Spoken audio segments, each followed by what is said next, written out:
हम सब ये जानते हैं कि नोट सरकारी प्रिंटिंग प्रेसों में छपते हैं, लेकिन कितने नोट छापने हैं ये तय कैसे होता है? क्या इसके लिए कोई नियम है, कोई फॉर्मूला है?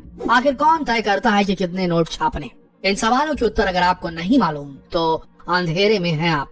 अर्जेंटीना, जिम्बाब्वे और वेनेजुएला के साथ जो हुआ वो अमेरिका के साथ भी होने वाला है और भारत के साथ भी।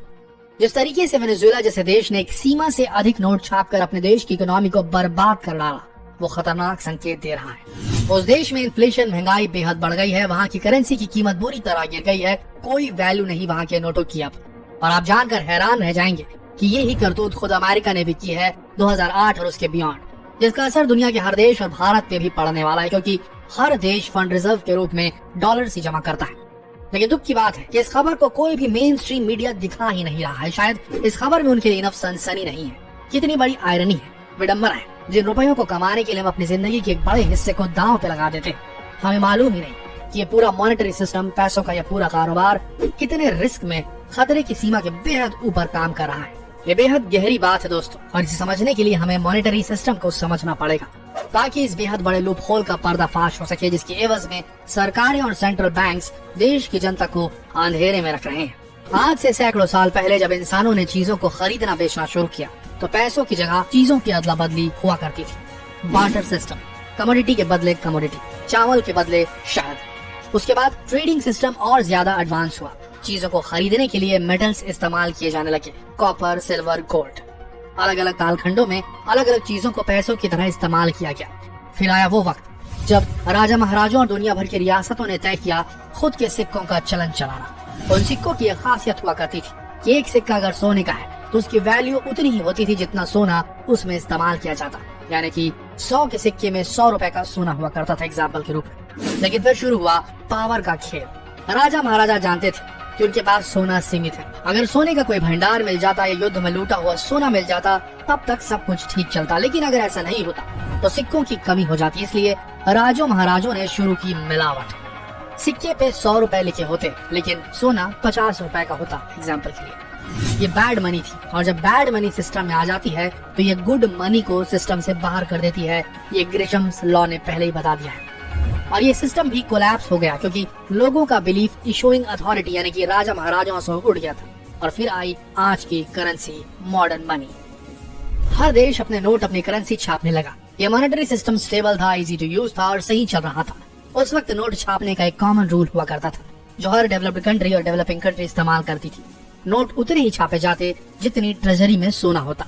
एग्जाम्पल के लिए अगर किसी सरकार के पास 1 टन सोना होता तो सिर्फ 1 टन सोने की वैल्यू के जितने नोट करेंसी छाप सकती थी, उससे ज्यादा नहीं। इस मॉनेटरी सिस्टम में करेंसी कन्वर्टेबल थी। भारत समेत अमेरिका जैसे हर बड़े देश में यही सिस्टम चलता था। लेकिन फिर आया अमेरिकी राष्ट्रपति रिचर्ड निक्सन का 1971 वाला बड़ा फैसला, जिसने कन्वर्टेबल मनी को नॉन कन्वर्टेबल कर दिया। यानी कि अब अमेरिकी सरकार को अपने फेडरल रिजर्व्स में नोटों के बराबर का सोना रखने की बाध्यता खत्म कर दी गई। यानी सोना चाहे कितना भी हो सरकार की ट्रेजरी में, लेकिन सरकार और सेंट्रल बैंक अथॉरिटी, अमेरिका के केस में फेडरल रिजर्व, ये जितनी मर्जी चाहे नोट छाप सकते थे। अब डॉलर की वैल्यू सोने से कनेक्टेड नहीं थी। अमेरिकन मॉनेटरी सिस्टम अब फ्लोटिंग सिस्टम बन चुका था।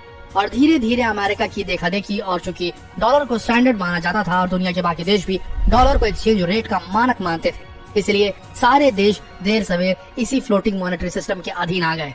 भारत ने सिस्टम को 1993 में अपना लिया। अब इस नए मॉडर्न मॉनेटरी सिस्टम में नोट छापने की कोई सीमा किसी नियम से बंधी हुई नहीं थी। सरकारें और सेंट्रल बैंक अथॉरिटीज चाहती तो जितने मर्जी चाहे नोट छाप सकती थी। लेकिन मनी की एक प्रैक्टिकल परिभाषा है, इट शुड बी स्कार्स। पैसे हमेशा कम होने चाहिए, नहीं तो कोई मेहनत नहीं करेगा।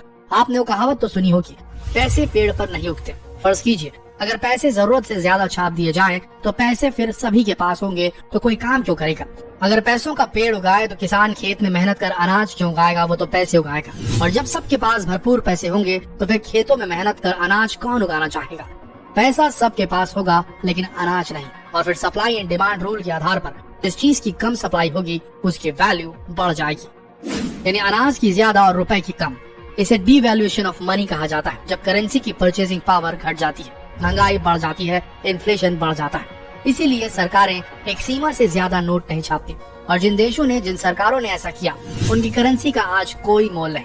और साथ ही उन देशों में महंगाई ऊंचाई की हर सीमा पार कर चुकी है। एग्जाम्पल के लिए वेनेजुएला, अर्जेंटीना और जिम्बाब्वे, जहाँ के नोटों की लोग टोपियां बना रहे हैं, उन पर पेंटिंग कर रहे हैं क्योंकि करेंसी का कोई मोल ही नहीं रहा। इसलिए कितनी करेंसी छापनी होगी एक देश के लिए उस देश की सरकार नहीं बल्कि सेंट्रल बैंक अथॉरिटीज तय करती।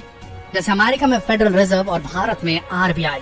ये सेंट्रल बैंक अथॉरिटीज सरकारों से ज्यादा बड़ा प्रभाव रखती है, क्योंकि अगर सरकारों के हाथ में डिसीजन छोड़ दिया जाए तो चुनावी कैंपेनों में किए गए अपने वादों को पूरा करने के चक्कर में ये सरकारें एक्स्ट्रा नोट छाप सकती हैं, युद्ध लड़ने के लिए फंड रेज कर सकती हैं, और इससे न सिर्फ देश में इन्फ्लेशन बढ़ जाएगी, महंगाई बढ़ जाएगी, बल्कि हिंसा भी भड़क सकती है। इसीलिए कितने नोट छापने हैं ये सेंट्रल बैंक अथॉरिटीज तय करती हैं। सरकार इसमें दखल दे सकती है इमरजेंसी सिचुएशंस में, लेकिन सीधे तौर पे नहीं। अब यहाँ एक बहुत बड़ा कैच है, बहुत बड़ा लूप होल है। जापान के सेंट्रल बैंक ने 1998 में एक अलग ही नियम डिवाइस किया, क्वांटिटेटिव ईजिंग, यानी कि देश में अगर मंदी हो तो सरकारें सेंट्रल बैंक अथॉरिटी के साथ मिलकर एक्स्ट्रा करेंसी छाप सकती हैं और इस पैसे को मार्केट में लोन के रूप में अवेलेबल कराया जा सकता है, जिससे इकोनॉमी में फिर से जान फूकी जा सके और रिसेशन, मंदी से उबरने में हेल्प मिले। ऐसा जापान में हो भी चुका है। लेकिन क्वांटिटेटिव ईजिंग का एक बड़ा एग्जाम्पल 2008 में देखा गया, जिसका दुष्परिणाम हम आज तक भुगते आ रहे हैं। 2008 में आए ग्लोबल रिसेशन ने दुनिया की अर्थव्यवस्था की कमर तोड़ दी। अमेरिका ने भी घुटने टेक दिए, कई उद्योग बंद हो गए, करोड़ों लोगों की नौकरियां चली गई। उस वक्त अमेरिकी सरकार ने इतिहास की सबसे बड़ी क्वांटिटेटिव ईजिंग का नमूना पेश किया। $700 बिलियन की नई करेंसी छापी गई और उसे लोन पे देने के लिए अवेलेबल करा दिया गया। ये डॉलर की डिवैल्यूएशन की ओर पहला कदम था दोस्तों, लेकिन उन $700 बिलियन से ऐसा माहौल बना कि मंदी के दिनों में भी स्टॉक मार्केट ऊंचाइयां छूने लगा। लेकिन ये $700 बिलियन वो रकम थी जो एग्जिस्ट ही नहीं करती थी, ये जस्ट प्रिंट की गई थी, कायदे से ये रियल मनी नहीं थी। आशा ये की जा रही थी कि इन $700 बिलियन से इकोनॉमी को बूस्ट मिलेगा, लेकिन ऑलरेडी डूब चुके उद्योगों और कंपनीज को सिर्फ पैसों के सहारे नहीं उठाया जा सकता। वो 2008 था और आज 2020। तब से अब तक कई साइकिल्स इस क्वांटिटेटिव ईजिंग के चल चुके हैं और चल रहे हैं अमेरिका में, और इसका असर पूरी दुनिया पर पड़ता है, क्योंकि डॉलर एक्सचेंज करेंसी है दुनिया के लगभग हर देश के लिए। ये कितना खतरनाक है ये हम आपको बताते हैं। अमेरिका वही कर रहा है जो वेनेजुएला ने किया, बस अपनी स्ट्रॉन्ग फाइनेंशियल कंडीशन की वजह से। असर उन्हें कुछ देर बाद समझ आएगा, और ऐसा ही भारत में भी हो रहा है। अगर ना हो रहा होता तो इन्फ्लेशन, महंगाई साल दर साल नहीं बढ़ती। महंगाई बढ़ रही है, इसका मतलब रुपयों की परचेसिंग पावर कम हो रही और इन्फ्लेशन बढ़ रही है। आपको वो राजा महाराजा के सिक्कों वाली बात तो याद है ना, जहाँ 100 रुपए के गोल्ड कॉइन में 100 रुपए की जगह 50 रुपए का गोल्ड डाला जाने लगा था। मंदी से उबरने के लिए छापे जाने वाले नए नोट भी उसी 100 रुपए के सिक्कों के समान माने जा सकते हैं, जिसमें गोल्ड सिर्फ 50 रुपए का है। और अब हम उस एरा में आ चुके हैं जहां मॉडर्न मॉनेटरी सिस्टम फेल होने की कगार पर है, और 2008 में पड़ी वैश्विक मंदी से शायद पहले ही विश्व की अर्थव्यवस्था लाइफ सपोर्ट पर चली गई, जो 2020 में और ज्यादा दयनीय हो चुकी है। जानकारों का मानना है कि आने वाले कुछ दशकों में ये पूरा करेंसी वाला मॉनेटरी सिस्टम फेल हो जाएगा। डॉलर बुरी तरह लुढ़क सकता है और रुपया औंधे मुंह गिर सकता है, महंगाई आसमान छू सकती है। तो आखिर इसका उपाय क्या है? इकोनॉमिस्ट की माने तो crypto currency modern monetary system को क्रैश करने से बचा सकती है। ड्यूश बैंक, दुनिया की एक रेप्यूटेड नामी गिरामी फाइनेंशियल कंपनी का कहना है कि आने वाले दशक में करंट मॉनेटरी सिस्टम में मौजूद करेंसी को क्रिप्टो करेंसी पूरी तरीके से रिप्लेस कर देगी। क्रिप्टो करेंसी ही वो आखिरी चीज है जो विश्व की अर्थव्यवस्था को बचा सकती है। हम बताते हैं क्यों। Crypto currency digital virtual form of money. खासियत ये है कि करेंसी मिलिट्री लेवल इंक्रिप्शन से एनकोडेड होती है, जिसे क्रिप्टोग्राफी कहा जाता है। इसलिए क्रिप्टो करेंसी को ना तो डुप्लीकेट किया जा सकता है और ना ही इसे डबल यूज किया जा सकता है, यानी कि गवर्नमेंट अगर चाहे तो भी नई करेंसी नहीं छाप सकती। इसीलिए इन्फ्लेशन यानी कि महंगाई पे रोक लगाई जा सकती है। साथ ही आप ये नहीं जान सकते कि एक नोट जो करेंसी होती है जो हम इस्तेमाल करते हैं वो किन किन हाथों से गुजर के आया है, या हम ये भी नहीं जान सकते जो डिजिटल मनी आजकल हम ऑनलाइन ट्रांजैक्शन के लिए यूज करते हैं उसकी ट्रांजैक्शन हिस्ट्री को भी हम ट्रैक नहीं कर सकते। लेकिन क्रिप्टो करेंसी की एक एक ट्रांजैक्शन हिस्ट्री सेव होती है, तो इसके ट्रांजैक्शन हिस्ट्री को फोर्ज करना, फेक करना इम्पॉसिबल हो जाता है। क्रिप्टो करेंसी ब्लॉकचेन टेक्नोलॉजी से बनी वो करेंसी है तो ये सुनिश्चित कर सकती है कि विश्व की अर्थव्यवस्था फाइनली गवर्नमेंट और सेंट्रल बैंक अथॉरिटीज के प्रभाव से पूरी तरह इंडिपेंडेंट हो जाए, और ये आम लोगों के लिए बेहद बड़ी खुशखबरी होगी दोस्तों। क्रिप्टो करेंसी ही भविष्य है और हाल ही में इस पे लगा बैन हट चुका है भारत में भी। अब क्रिप्टो करेंसी और उसकी ट्रेडिंग लीगल है। आने वाला समय क्रिप्टो करेंसी का ही होने वाला है, और क्रिप्टो करेंसी वो करेंसी है जो जब यूज आएगी तो गरीब भी अमीर होने का सपना देख पाएगा। ये कैसे होगा इस पे एक डिटेल्ड वीडियो हम फिर बनाएंगे, लेकिन अभी क्रिप्टो करेंसी की एक मेजर करेंसी बिटकॉइन अपने ऑल टाइम हाई को छू रहा है। एक बिटकॉइन की वैल्यू $24,000 से भी ऊपर जा चुकी है। याद रखिए, क्रिप्टो करेंसी की सप्लाई आज कम है और डिमांड में बढ़त देखी जा रही है। तो इन्वेस्टमेंट के लिए क्रिप्टो करेंसी एक बेहतरीन ऑप्शन है इन्वेस्टर्स के लिए और आम जनता के लिए भी।